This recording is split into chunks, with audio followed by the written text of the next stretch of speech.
Pensabotaj beras sila humban ke penjara.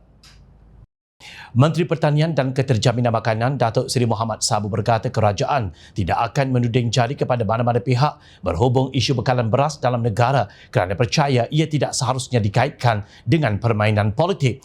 Kata Mohamad, beliau hanya mahu memfokuskan kepada usaha untuk memastikan sekuriti makanan negara akan terus terjamin. Isu keterjaminan makanan ini perlu dilihat secara serius. Ia bukan soal politik parti itu, parti ini, negeri itu, negeri ini. Tidak. Ia kena lihat secara serius supaya kita ada contingency plan. Dan macam saya sebut dalam parlimen, saya tak suka main blame game. Salahkan pemerintahan dahulu kerana tak sediakan beras yang cukup. Sekarang kita nak fikir macam mana nak usahakan supaya keadaan sekuriti makanan negara kita ini terjamin pada masa depan. Katanya dalam naratif khas di TV1 yang membincangkan isu beras dan padi, memahami senario dan mencari solusi. Beliau juga menyeru agar semua pihak daripada Kementerian, Persatuan Peladang, Petani dan kerajaan-kerajaan negeri untuk bergabung tenaga membantu kerajaan dalam isu sekuriti makanan. Daripada kenyataan Datuk Seri Mohamad Sabu ini, kelihatannya beliau begitu tenang tanpa sedikit pun menuding jari kepada mana-mana pihak termasuk musuh politik beliau. Kerana apa? Kerana bekalan beras dan makanan adalah tanggungjawab untuk rakyat jauh lebih besar jika dibandingkan melayan, menghentam dan mencemuh seperti mana yang selalu dilakukan pihak di sebelah sana. Walaupun pelbagai kemungkinan telah berlaku menurut berita yang dikeluarkan sebelum ini. Kebiadaban para peniaga, kartel, skandal menyorok beras dan sebagainya. Namun dapat dilihat kesungguhan beliau mengatasi isu ini demi kesejahteraan rakyat. Bercakap tentang skandal dan sorok beras, jom channel ingin berkongsi dengan anda semua satu berita panas.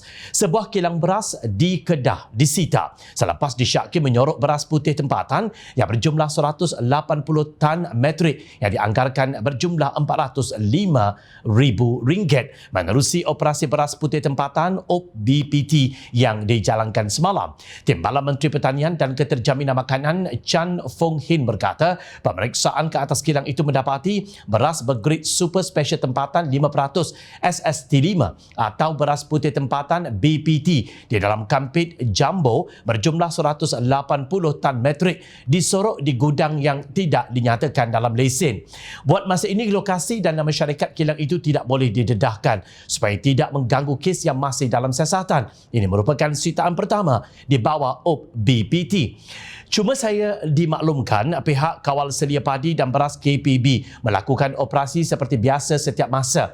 Pada hari Sabtu yang lalu, KPB juga ada melakukan operasi dan menyita beras di sebuah kilang di sini. Katanya kepada pemberita selepas menyertai operasi pemantauan ke atas sebuah kilang beras di Alustar.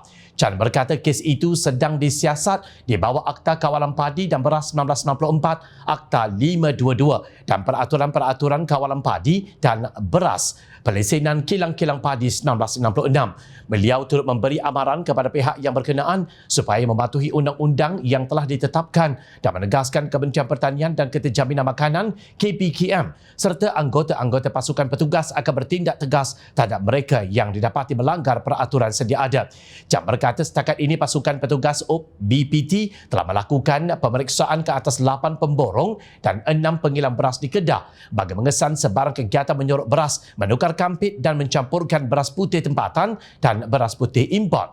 Sementara itu, mengulas mengenai gesaan petani di negeri itu agar harga belian padi oleh pengilang dinaikkan, Chan berkata kementeriannya memahami masalah dihadapi pesawah dan sentiasa berusaha mencari jalan penyelesaian terhadap isu berkenaan. Namun beliau menegaskan sebarang penyelarasan terhadap harga belian padi perlu seiring dengan harga runcit yang dikenakan terhadap pengguna bagi mengelakkan kerugian kepada pihak pemborong dan juga pengilang.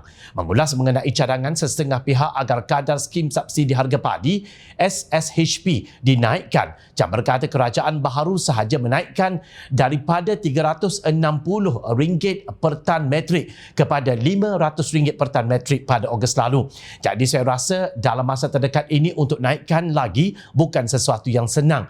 Jadi kita akan melihat daripada sudut yang lain untuk memuaskan hati semua pihak dan pihak berkepentingan dalam industri ini. ini. Katanya, tahniah Kementerian Pertanian dan Keterjaminan Makanan atas ketegasan anda. Maka benarlah sebelum ini telahan yang dibuat kebanyakan rakyat ada skandal menyeruk beras yang dilakukan untuk mensabotaj kerajaan dan mengaut keuntungan. Celaka sungguh syarikat dan pegawai kerajaan negeri yang terlibat dalam hal ini. Rakyat cadangkan agar kesemua syarikat yang terlibat tidak hanya digantung tetapi ditarik kesemua lesen mereka dengan segera dan pegawai yang terlibat dibuang dan disenarai hitamkan daripada mana-mana pekerjaan di Malaysia. Biarkan mereka semua ini kebulur. Itu sahaja caranya untuk mengajar mereka yang biadab, kurang ajar dan tidak berperi kemanusiaan.